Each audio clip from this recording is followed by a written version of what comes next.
بسم اللہ الرحمن الرحیم۔ السلام علیکم ورحمۃ اللہ وبرکاتہ۔ ہر روز صبح صبح صرف 20 بار یہ پڑھ لیں، سارا دن پیسہ ہی پکڑتے رہیں گے، پورا دن انشاءاللہ خوشحال گزرے گا، ہر حاجت پوری ہوگی، ہر دعا قبول ہو جائے گی۔ محترم بھائیوں اور میری بہنوں، آج آپ کو سینے کا راز بتانے جا رہا ہوں جو صوفیہ کرام کا مجرب عمل ہے۔ اس کی برکت سے کبھی ادھر سے پیسہ آئے گا، کبھی ادھر سے پیسہ آئے گا۔ دولت اکٹھے کرتے کرتے تھک جاؤ گے، لیکن دولت آنا ختم نہیں ہوگی، دولت آتی رہے گی۔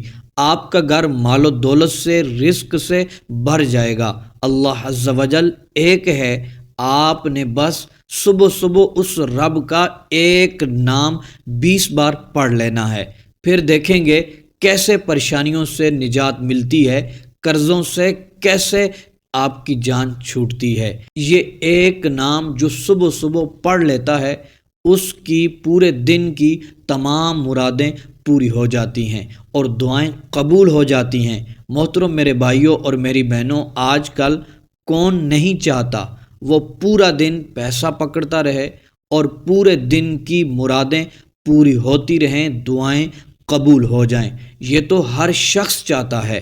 محترم میرے بھائیوں اور میری بہنوں، یہ عمل آپ نے کر لینا ہے، انشاءاللہ عز و جل ایسا معجزہ ہوگا، آپ حیران رہ جائیں گے۔ محترم میرے بھائیوں اور میری بہنوں، یہ عمل آپ نے کر لینا ہے، انشاءاللہ عز و جل ایسا معجزہ ہوگا، آپ حیران رہ جائیں گے۔ تو محترم دوستو، 5 وقت کی نماز آپ نے ہر حالت میں پڑھنی ہے، پنجگانہ نماز نہیں چھوڑنی۔ فجر کی نماز کے بعد صبح صبح آپ نے یہ عمل کر لینا ہے، 20 مرتبہ ایک نام پڑھنا ہے۔